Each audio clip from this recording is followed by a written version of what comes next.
The broadcast is now starting. All attendees are in listen-only mode. Welcome everyone to our Drive Safe on Your Holidays 10 Top Tips for Avoiding Fatigue. And we're so glad you could join us for this free webinar. The webinar is brought to you by the Australian Road Research Board and Beyond Midnight Consulting. My name is Rosemary Patterson and I am your moderator. The webinar will run for approximately 30 to 40 minutes. And if you are new to webinars, please take note of the webinar functions. We love to have your input, whether it be questions or comments. Today we have Paul Hillier, our National Technical Leader, Incident Investigations and Reviews, Safe Systems, facilitating this very important message about safety. Welcome, Paul. How are you? Well, thanks, Rosemary, and welcome to everybody. It's great to have everybody on board. Some lovely, encouraging numbers for the webinar today, and I'm really pleased to be able to bring on board some messages on safety as we go into this festive period, and also from a very good friend, Dr. Nick Mabbott, who I'm sure you'll enjoy presenting today. So hope everyone enjoys it. Please bring those questions in, and I've just got a few bits just to sort of ice the cake and a few bits of safety information as we close today. So welcome everyone again. Thank you, Paul. Great to have you. And welcome to our guest presenter, Dr. Nick Mabbott is a fatigue management specialist and director of Beyond Midnight Consulting. He has over 19 years experience in both fatigue and sleep management and has provided fatigue management training and education to thousands of personnel from office workers to construction, transport and resource sectors. His PhD dissertation was in the development, testing and validation of a fatigue monitoring system for heavy vehicles. Welcome, Dr. Nick. Hello, how are you? We're great and so lucky to have you on board. And Paul has popped some mystery pictures into your slides. So let's find out a little bit about you. What is that one, the first one with the pool table? Well, you've got to have a hobby, and one of my old hobbies is playing pool. I took a 20-year break from it, but I've just started competing competitively again. I've been playing for 3 years now and really enjoying it. I've even picked up a trophy the other night, so I'm happy about that too. Fantastic. And what is the game you play? Is it pool? It's 8-ball, yes. Just standard pool that we play in pubs and clubs. But yeah, we play out of a pool hall, so it's a pretty nice place to play it, actually. Beautiful. And the next picture is of a river, and I know it's not Melbourne or Sydney. No, that's our gorgeous Swan River. We're very lucky here in Perth to have such a beautiful river, and I have a little boat, so I like to get out there when I can and enjoy the peace and the scenery out there. However, that said, it's not that peaceful just at the moment. Every person that's got a boat in Perth is out in it recently, apart from today where it's really windy. Be beautiful to watch, so. And Paul has popped in I think that's an orchid. And what's the story of that? Well, that's a moth orchid. or a Phalaenopsis. I've been growing orchids for a number of years now. Again, it's a very nice and peaceful hobby that gives you a lot of rewards. Basically, I have a different orchid flowering at just about every time of the year, so rather than buy my wife a bunch of flowers, I give her live ones all the time, and she appreciates that. Fantastic. And the last picture there might be to do with your research. I'm not sure. Tell us about that one. Yeah, well, that research started back in the year 2000 from when I was working with ARRB Transport Research in their safety division, and we got a grant from the Australian Coal Association research program to look at the development of a fatigue monitoring device for haul truck operators. And we built one, and lo and behold, it worked too well. The problem is it picked up a lot of tired fatigue operators. But we also used it to test on-road drivers in 2-up going across Australia and livestock drivers across the top end. And we found some pretty interesting and fascinating results. And all these results fed into the a lot of the research that goes into, I guess, regulating trucks across the country. Wow, and what great valuable work that is, and I bet it was hot work. Absolutely, and I've carried on a lot of work in mining, but now I'm branching out to just about any occupation that requires fatigue management training, and that's basically every occupation you can think of, because you know, for some people their biggest risk is driving to and from work every day. And other people don't even realise the amount of risk they have because no one's actually presented it to them before. So yes, the doors are open to encourage everyone to look out for fatigue. Awesome, and that's your website, and I think you were telling Paul and me about some of your audience earlier, so it's quite diverse. So let's move on, and Paul can lead us with his great facilitation of this webinar. Thanks. Okay, setting the bar. Hi there, Rosie, and Dr. Nick as well. We could have equally put up some slides on food and family. I know a couple of other things which make Nick tick as well. So, but let's just set the scene a little bit. My personal background was in the UK. I emigrated to Australia in 2000. So, the more scenes like the snow and ice you've seen there, and the road trips in the winter were perhaps a little bit different than when I emigrated to Australia. And I can certainly remember that the first time based in Newcastle, New South Wales, and driving up the coast on the Pacific Highway, and a place called Taree always used to be, oh, you've got to stop at Taree for lunch. There's a great milk bar. And now, because of the road is so good and people's journeys, so that's now your breakfast stop. And that's made quite a significant difference. Thinking about traveling and for 2 or 3 hours to reach your lunch destination, 4 hours perhaps, now you can get there in about an hour and a half. It's that much difference. And become accustomed to the Aussie road trip, if you like, getting well used to the Hume Highway and the Pacific Highway and various trips. You can see bottom middle there, the Pacific Highway. And particularly, I have very sporting children, and they get invited to sporting carnivals around and about, and the most recent one on the bottom right there down at Barooga in the Murray Valley. So a journey of some 8 hours I rode from Newcastle where we were. So having to split up that journey, and Dr. Nick will certainly be giving us some thoughts there on how best to do that, and some of the things which put us at risk, and some of the more sensible things we can be doing to look after ourselves and importantly our families. Something we should never become complacent about, and I know we talk a lot about the holiday period. What happened last year, the designated period over 10 days from Christmas Eve through to the 2nd of January, there were 35 fatalities, 20 car occupants, 9 motorcyclists, 6 pedestrians. In my home state of New South Wales, 10 of those 35 fatalities. Now, I guess the answer is that an increase or a decrease? Well, the fatality rate was almost identical to the rest of the year. Is there a spike? Well, we need to look at other factors, I guess, in determining that in terms of vehicle kilometres travelled, how many people on the road, how long they're driving for, the length of their trips, all these sorts of things.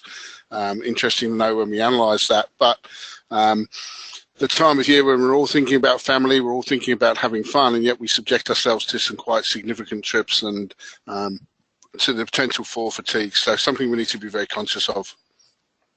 What we've asked Dr. Nick to do, he's come up with a list of 10 tips to help mitigate risk and fatigue. We'll just go through them in a couple of blocks just to keep things moving along there. We'll do 5 and then have some questions. The first one is all about planning ahead. Obviously relates to a number of different things, but planning ahead will certainly help us. So what have you got for us there, Nick? Well, look, there are a lot of ways of planning a holiday for driving, and a journey management plan. A lot of people won't have this in place unless you're actually working for a company that insists you have a journey management plan to do with your work travel. But for the average person who wants to go for a driving holiday, it doesn't take much to just sit down with the family and maybe go to Google Earth or Google Maps, or you can get it on your phone and just look at the trip that you're having and look for a few waypoints that you might want to stop and do a bit of investigating. For example, I've got a short drive tomorrow. When I say a short drive, it's 3.5 hours. That's a long drive for some people. And we've already planned where the first stop's going to be, and there will probably be a second stop, which will just be one to get out and stretch the legs. But the first stop is a dedicated one where we'll be going to look at a certain place. We'll be walking around and get some fresh air, maybe take a few photos, buy a few groceries and things like that. It'll take us 15 to 20 minutes out of the stop, but because we've planned it in, it's a definite stop. So unlike a lot of the stops where people go, well, we'll just push on to the next place. If you can plan the spot, then that's a great idea. If you've got kids coming along, see if you can find out where some of the kids' playgrounds are, because there's nothing worse than having kids in the back of your car for 3 hours or more, asking, are we there yet? There are sometimes some really good playgrounds around, and if you can give them 15 minutes in the playground to expend a bit of energy, let off some steam, and maybe wear themselves out a little bit, so in the hope that when they get into the car, they appreciate the rest. If you're doing a longer drive, something longer than 5 or 6 hours, you might want to consider the possibility of breaking the trip up into 2 parts and maybe having an overnight stay where you don't normally stay, so you can check out that place as well. We've got to remember that we're not professional drivers like a truck driver is. We are just mortal beings who are not used to driving more than a couple of hours on any day. So to plan really long drives, sometimes it's not a good idea. So what about some of those famous monuments we have around Australia, the big things, the big banana, the big pineapple, all those things? Is that a good idea to stop and have a look at a few of those, Nick, do you reckon? Absolutely. We've got a big crayfish in Donga in WA, actually. And it is good to stop at those places. And, if you've got a bit of a taste bud for bakeries, there's always good bakeries you can stop at. I don't recommend stopping at pubs too often unless you're pretty good at keeping on the straight and narrow, because we don't want to be drinking and driving. But there are a lot of landmarks around the place that's really worth a good look. Good example is a few weeks ago, I landed in Sydney and had to drive out to Mudgee, about a 4.5 hour drive, and my first stop was at the edge of the Blue Mountains to take some photos, and it was just spectacular. A break like that sort of gets you excited, gets the juices flowing, you get some fresh air. There's nothing better. Okay, so some sage advice there. What about making sure we're ready to go in terms of the vehicle? Week or so before, what sort of checks should we be having to think of before our road trip? Yeah, look, this one's a little bit late for this webinar, I guess, because realistically if you were going to get your vehicle serviced, you'd want to do that a few weeks ago, because a lot of very clever people do just that. I had my vehicle serviced about 3 weeks ago, so it's good to go. Very importantly, make sure you've got good spare tyres and everything to change the wheel, because there's nothing worse than, you're an hour away from where you want to be and you're stuck on the side of the road. Take some spare water. The very first time I broke down in the outback, it was about 45 degrees and we broke down next to a dead cow. So it really wasn't very pleasant. So make sure you've got plenty, you've got a good vehicle and you've got plenty of spare everythings. And part of the planning, I guess, is checking ahead things like mobile phone coverage and how you might contact somebody in an emergency. That's exactly right. And in some cases, we know that we won't have coverage. And it's good to look up to see where you are going and what you need to do in case that's part of a problem. Getting back to the journey management plan, we often have checkpoints there where we might phone someone and say, we've made it here, we're okay. I do this with most of my kids if they ever go on long drives, where I'll say to them, I'd like to know where you are at different points. When I'm saying kids, I'm talking adult kids too. So it's good for them to check in and say, okay, we've got to, say, Geraldton, and we're about to leave there, and you know, in 5 hours' time we'll be in Carnarvon. So yeah, kind of handy to have that in place. Okie dokie. And our next one is getting prepared by packing everything in advance. So what have you got for us there? This is a big problem for most people, and what I have seen many times is people still up late packing the night before they leave, and this often causes a lot of stress. It causes a lot of sleep delay, and people get short sleep. But the amount of stress that goes with it also can stop you from sleeping. What I like to do, being a very organised person, is I'll set up a list of what we need to do. So my list for tomorrow is we need fishing gear, we need crabbing gear, we'll need some clothes, some food, and a few other things like board games and things like that. And as we put these things aside on the list, we tick them off. I've got a spot here on my pool table at the moment that's got half the stuff, and it's ready to go in the vehicle this afternoon, ready to leave in the morning. So when I say leave in the morning, the only thing we'll have to pack is the cool stuff in the eskies, and everything's going to be ready to go. So that just gives us a lot of spare time to enjoy the night before we go. So, you know, we can have a normal meal, we can watch a bit of TV, talk to people, maybe play a few games, and get an early night, get your 7.5 to 8 hours of sleep. And that way, when we leave tomorrow, there's absolutely no stress. So eating into that window for sleeping there is a big issue for a lot of people. Yeah, so doing those last minute things to make sure everybody knows you're going away and getting the last minute things ready, really a bit of a problem. Absolutely it is, yes. And I've seen it in some of the crash investigations that I've investigated for the WA Police major crash, where people are up really late the night before getting ready for the trip, and they just cannot possibly get the right amount of sleep that they need to. Okay, so planning ahead and links us nicely to getting a sufficient sleep. So more than usual, or our normal sort of sleep pattern, you probably, I guess you'll be saying to us that most people have insufficient sleep anyway. Would that be a fair comment?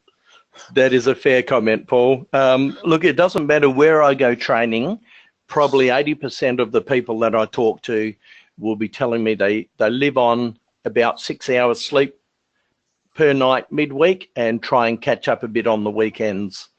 And what I try and teach people is to keep the sleep debt at nothing as much as they can.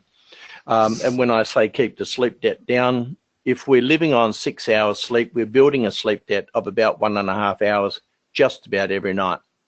We do know there's a bit of variance between people, but most normal healthy adults need about 7.5 hours sleep.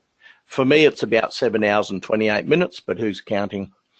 But one of the things that often goes wrong is we have our own circadian rhythms. And when I say rhythms, my rhythm, for example, is I wake up at 6 o'clock every morning and I go to bed by about 10:15 every night to be asleep by about 10:30. And that gives me my 7.5 hours sleep. If I choose to, and this is getting into the next point, if I then choose to wake up, say 3 o'clock to be on the road by 4:30, I will only get about 4 hours sleep. So what I do deliberately is for at least 3 nights before I go away anywhere, I try and get my 7.5 hours every night. So I got about 8.5 last night because the night before I only got about 6. So what I did was I paid back my little bit of sleep debt, and tonight I'll get about 7.5 because I'm all caught up. And when I drive for 3 hours tomorrow, I don't expect for a second that I'll get drowsy, and that's really important. So making up that debt by sleeping, is it kind of a 1-for-1? If you've got an hour and a half sleep debt, you need that total of an hour and a half to catch up, or is it any difference in that relationship? My experience is that you don't have to pay back quite the full amount. And when you think about it, let's just say you've gone to work and in the afternoon you're sitting at your desk and you're starting to nod off. You're actually paying back some of your sleep debt then. Or if you go for a drive and you get somewhere and you can't remember where you've been, that's your brain trying to catch up on stage 1 sleep. So something to remember here is you need to be fully awake to lay down memory. So if you've been somewhere and you can't remember, chances are you've been in and out of stage 1 sleep. So what we tend to do is if we've got a sleep debt of say an hour and a half, we'll pay back little bits during the day, not always safely. And then when we go to bed that night, usually what I find is I get about an extra hour of sleep, an hour and 10 minutes, and I'm all caught up. So it can be done, but people don't try and do it, and that's the important thing. And you've got any tips for us to create the environment for sleep in your bedroom or anything like that? Absolutely.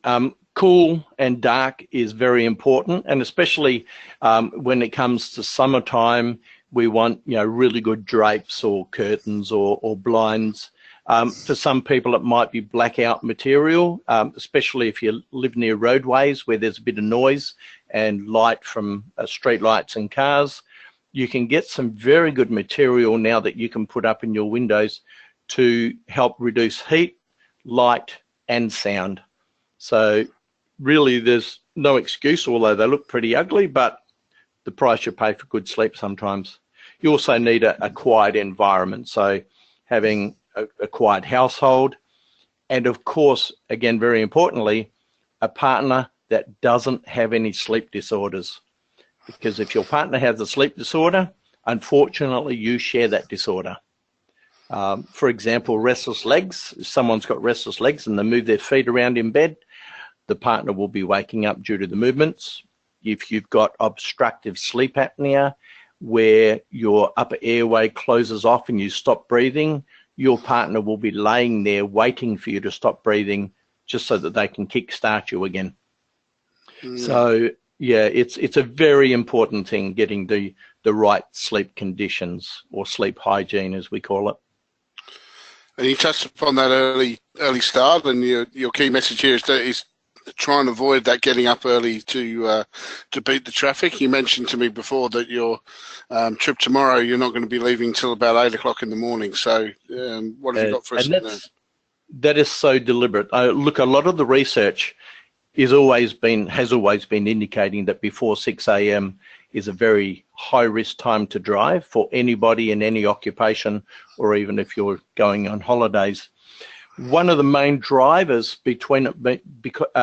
causing it to be high risk is, as I said before, if you've got a rhythm, say between 10:30 and 6 a.m., and then you're asking yourself to wake up super early, say 3 o'clock, you cannot then go to sleep at 7 o'clock the night before. It doesn't work like that. A rhythm like that needs several days to change to a different rhythm. So bearing in mind that you can't just change your rhythm overnight, you need to say, well, okay, if my cycle is 10:30 till 6, let's allow plenty of time to get up, shower and shave and all those things, have breakfast, a nice relaxing start to the day. The earliest you want to leave at in that case would be 7. If, for example, you are used to getting up at 4:30 to start work, and you're actually going to bed at 8:30, 8:45 or something like that, so you're still getting your right amount of sleep, but just an earlier rhythm, well, then it's okay to get up at 4:30 because you've still had your normal sleep. But for most people, they'll have a short sleep if they get up early. And what I will add to that is, out of all the crashes that I've investigated that are highly linked to fatigue, just about every single one of them has been before 6 a.m. And I only investigate the fatal ones generally, so that gives you a big tip there. Okay, that's a sobering thought for us all. And I guess changing shifts and things like that, you'll cover off with the organisations you work for, and changing from day to night shifts, etc. Can be a bit of an issue. Yes. Rosemary, let's have a look at, are there any questions coming in from our audience out there? Anything come up? Yes, we've had a question from Fiona, comment from Fiona, which has been answered, but I thought I'd acknowledge it. Fiona was just saying that before 6 a.m. is a high risk time, but what about those who work those hours regularly? So you've answered that, but and that was a really great point. We had a question. Sorry, go ahead. Basically, I was just going to add certain areas as well. That's the dawn and dusk times. We need to think about wild animals and things like that on the roads and the timing for strikes. I know when we came back from Perugia, a trip I mentioned earlier, we left at about 6 o'clock in the evening to go part way, and people were telling us we were a little bit foolish and hadn't thought about whether the kangaroos crossing the road and wombats and various things, particular area we unfortunately we didn't come across anything, but I think, you know, it's significant as well, particularly around this area in Hunter Valley. A number of stories of people, particularly early in the morning, coming across wildlife on the road is quite significant. And Jane has said that it used to be a bit of a rule in the old days to get up and beat the traffic, and she remembers a trip from Canberra to Melbourne in heavy fog, which was probably really dangerous, but she didn't know it at the time. Now, we've had a question from Mike. What duration would you recommend for the breaks? That was some of the slides earlier. Oh, okay. It's probably less about the duration of break, and it's more about what you do in the break. And look, a lot of people can probably relate to sitting down for lunch sometimes at work and then getting up after 45 minutes and going, wow, now I'm really tired. So what I suggest is, and for certain reasons, is probably have more breaks, but of just a reasonable duration. Anything from 10 minutes to 30 minutes is reasonable, but think of it in a slightly different way. If you have a sleep debt, your brain stem is very clever at maintaining homeostasis of the body. So the brain stem recognizes a sleep debt, and as soon as you sit down, the brain stem basically gets this thought, let's catch up on sleep, because you're sitting down, and sitting down is a good time to go to sleep, like in front of the lounge, in front of the TV, I should say. So the brain stem will apply pressure to the rest of the brain to make a sleep drive. By taking a break, if you get up and stretch and move your major, move your major muscle groups, get some fresh air, maybe a drink of water, and move around a fair bit. I'm not talking jogging around, but stretching is very important. Then that's a message to the brainstem, we are not going to sleep right now. So that's, if we're going to have a break, that's what a break should be for, to stop the brainstem from thinking it's a good idea to put you to sleep while you're driving a car. So I'm hoping that makes sense to everyone. Yes, and I bet a lot of people wouldn't know that sitting down triggers something.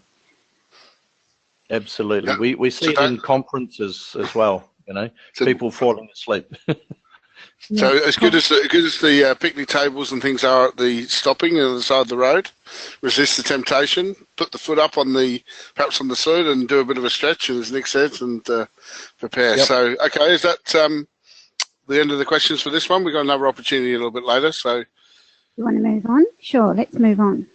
Okay, well, having a plan to share the driving, I guess it's linked in with the stopping strategy we've already talked about, but I know that Nick's got another bit of a keyline statistic on the investigations that he mentioned about people having the opportunity to share the driving and didn't.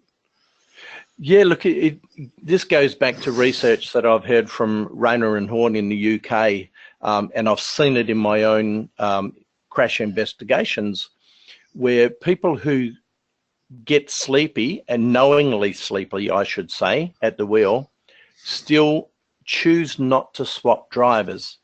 Now, I can understand that, because as we're getting sleepy, we tend to dumb down.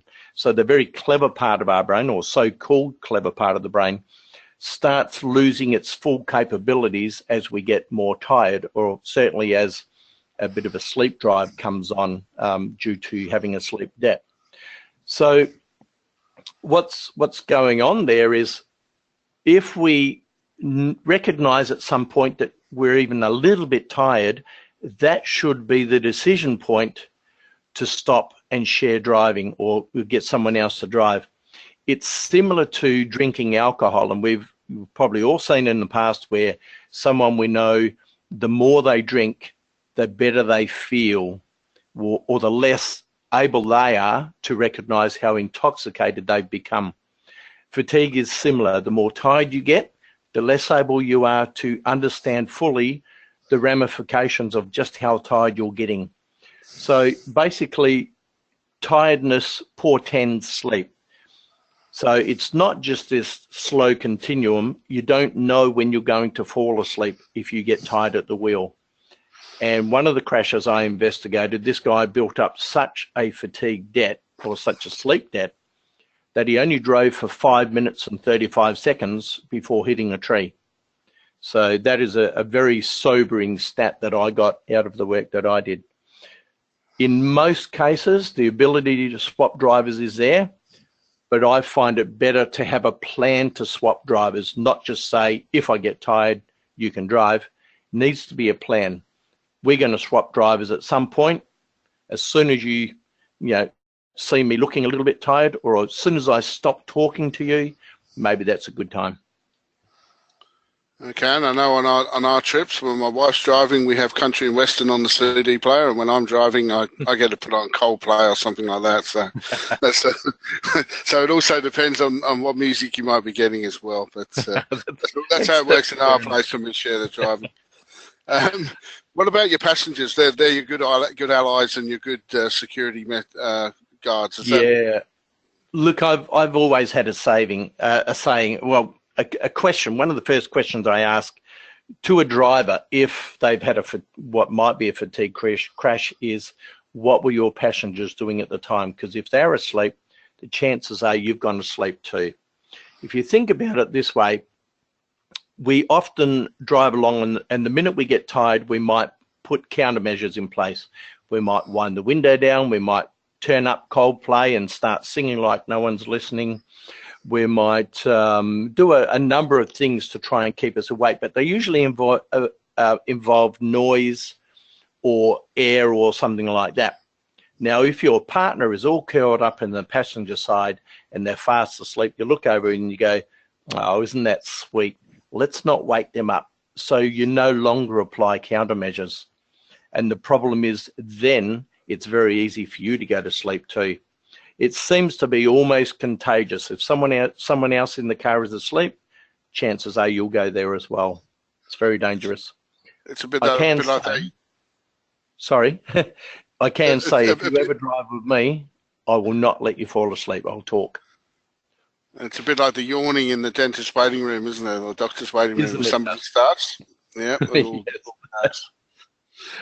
Okay, yes. So what are your techniques? You say, Nick, I don't let them go to sleep, talking to them, playing sort of I Spy type games with the kids and things like that, and how much it might be a bit of a chore to keep them interested as well. And yeah, and again, this gets back to also deciding to stop and take a break, or just stopping to take photos of things and things like that, because if someone's falling asleep, as soon as you stop, they'll wake up.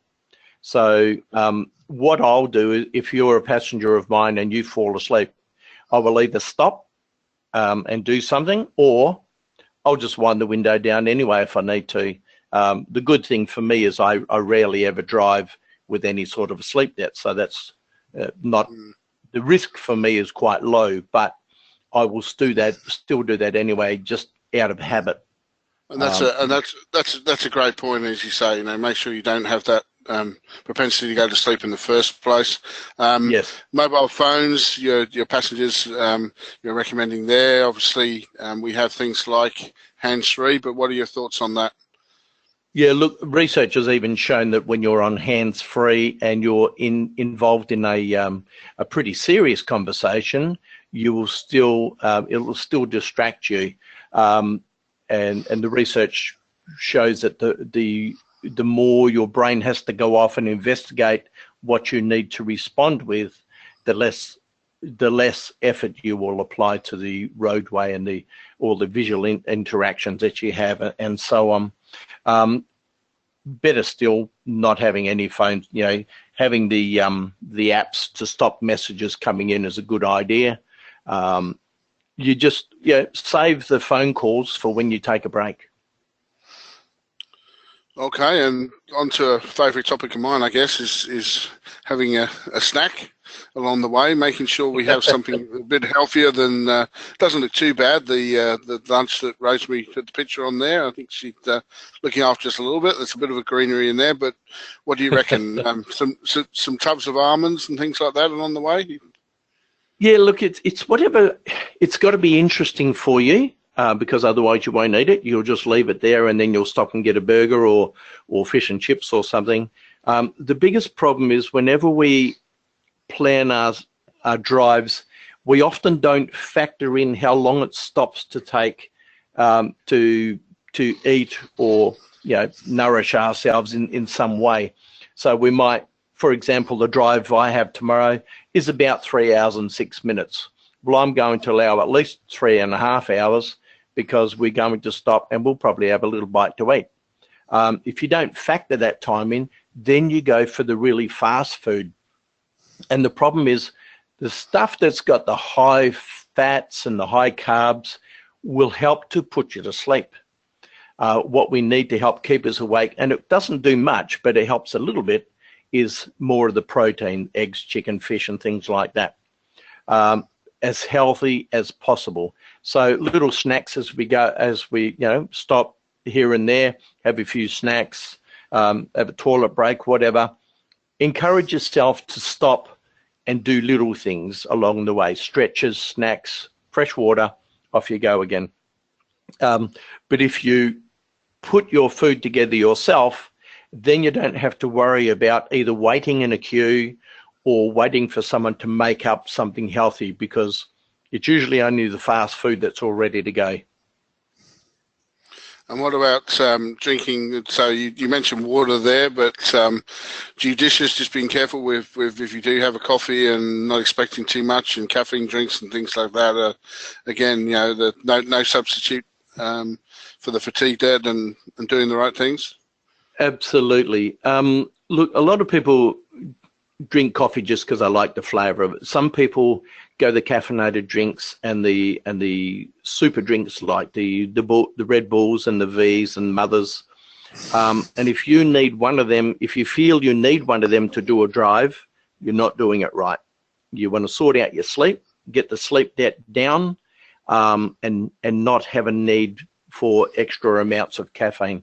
See, what caffeine will do in your brain is it attaches to the adenosine receptors of your neurons to block out some of the very important messages, such as you've built up a lot of adenosine and you need to sleep. So that's the basic little drive you get from coffee. But when that wears out, then again, the fatigue comes back. It's like having a couple of teaspoons of sugar, having a little sugar high, but then having the low that's associated with that. Nothing can replace the sleep debt apart from sleep. So coffee, if you need coffee, there's a problem. You should realistically, the best thing to drive on is fresh water. Nothing better at all. Okay, and that's a great advice. And I think our final message out of our 10 is not driving beyond your limits. And I guess that's all linked in, tells the story of all the things really, and changing your drivers and planning your trip, etc. But I'll let you just give us some sage words on that. Don't drive past your limits is your message there.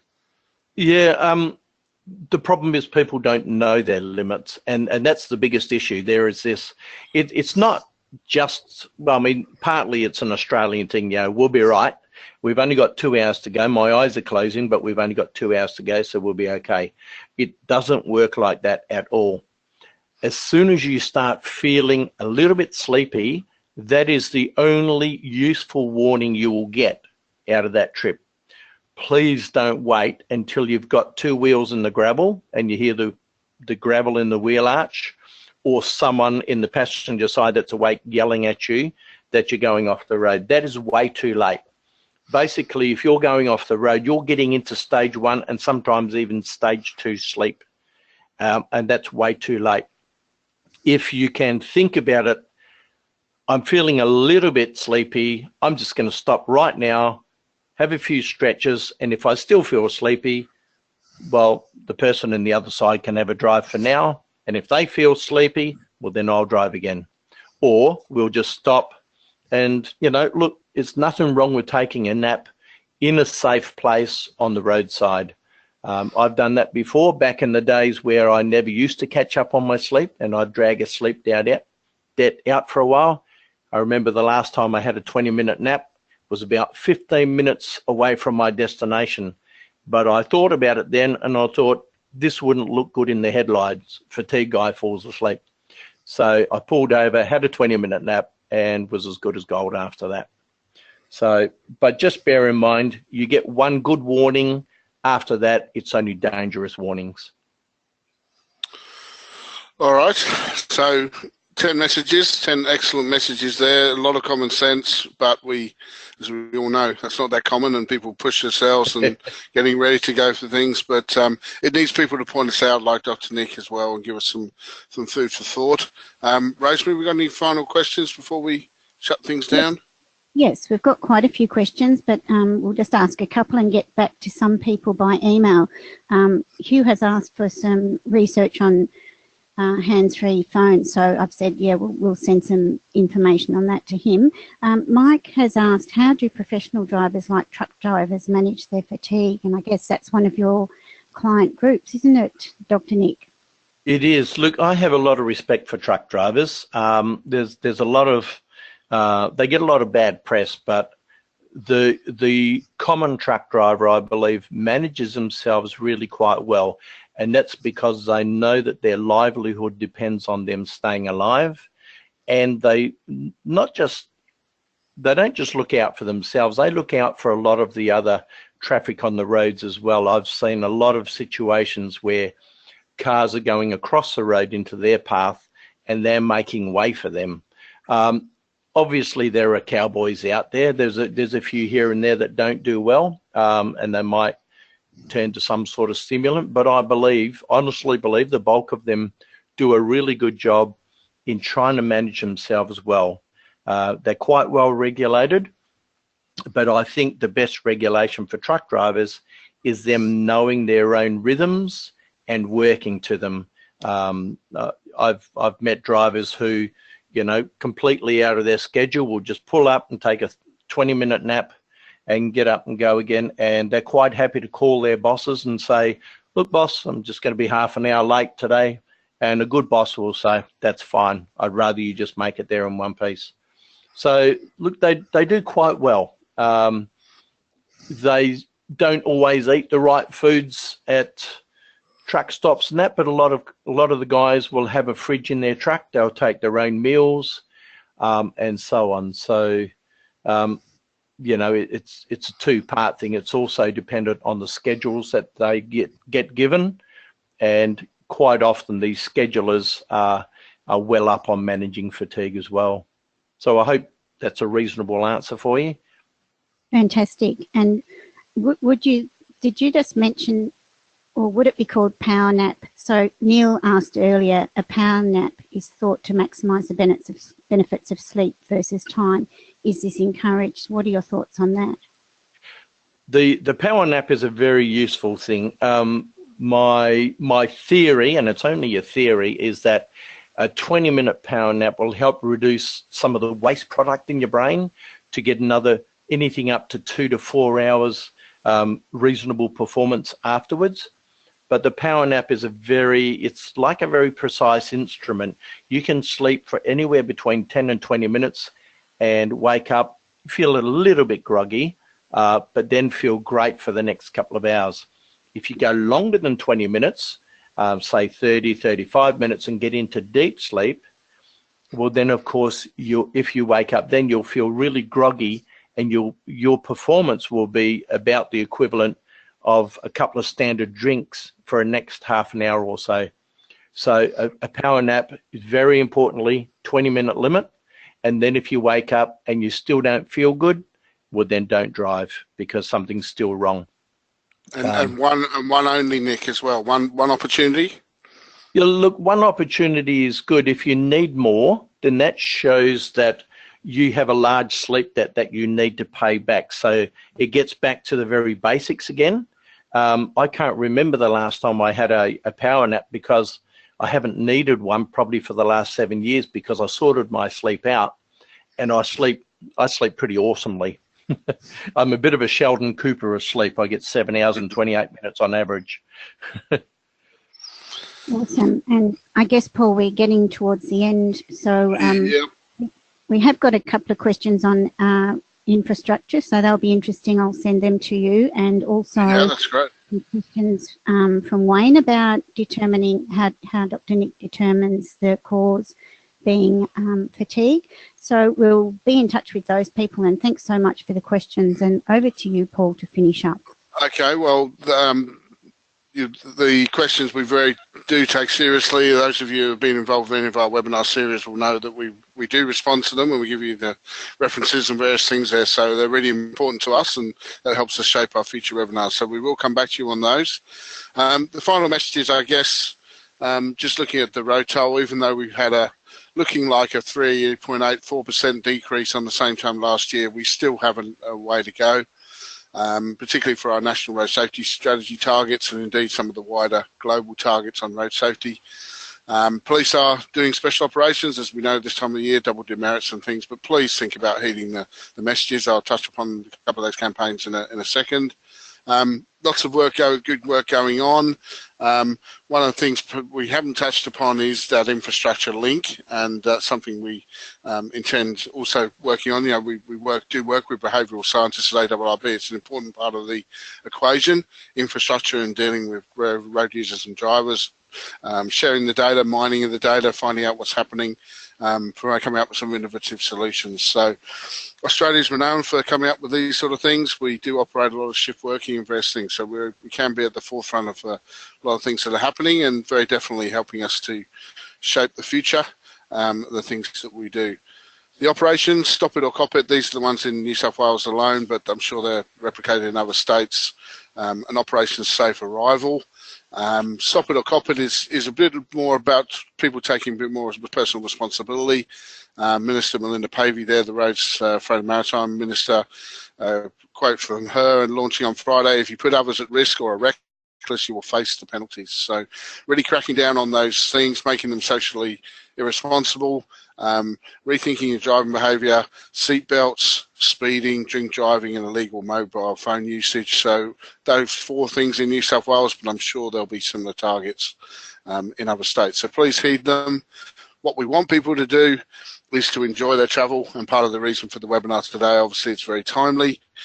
Fatigue is one of those things that needs to be actively managed. It is a very real risk, and hopefully Nick has really helped us with that, because basically what we all want to do is we want to travel safely, we want to have some great times with our family, enjoy our break, and all come back refreshed again in 2018. And particularly those of you doing work with ARRB, and I know a lot of Nick's clients as well, we'd love to see you back in early in 2018 and working together to mitigate the risks even further, spread the good word, and save lives on our roads. So thank you for everyone for coming into our webinar today. Hopefully just even a couple of those 10 messages, or 3 or 4 of those 10 messages, will make a big difference to what is happening and the way that people will approach their travel in this festive season. So please stay safe.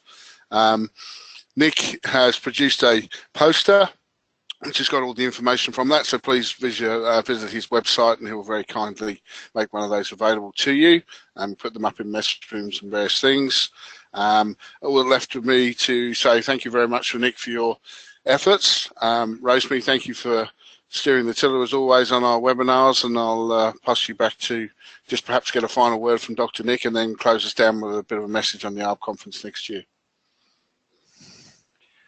Okay, look, if I guess one of the sage points that I didn't make was in my investigations with the fatigue crashes where someone has unfortunately passed away, in most cases it's someone that the driver loves.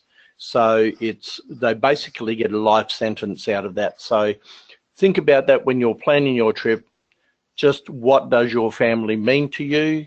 I'm not recommending you think about life without them, but it's you know, that's a part of the process. It all gets down to managing good sleep, and if you can't manage good sleep, try and find someone that can help you out. Go to your GP, or you can log on to my website and get some of the free stuff, send me an email, whatever. I really do want to see the crash rates go down over Christmas. It would be nice. I think they're all totally avoidable and absolutely pointless waste of life. So have a great Christmas, and thanks very much for this opportunity. I really appreciate it. Thanks very much, Nick. Such a strong message and such a valuable message, and thank you very much. Paul is leaving us with the final slide, which we'd like to draw our audience's attention to at the exciting event that's coming up for us, where there's going to be lots of fantastic stuff. It's the 28th Australian Road Research Board International Conference in 2018, and Paul would love to see you there. Go up and say hi to Paul. So thank you very much to our audience, and if you take a minute to fill out the survey, that would be awesome. Thank you, Paul. Thank you, Nick. Thank you.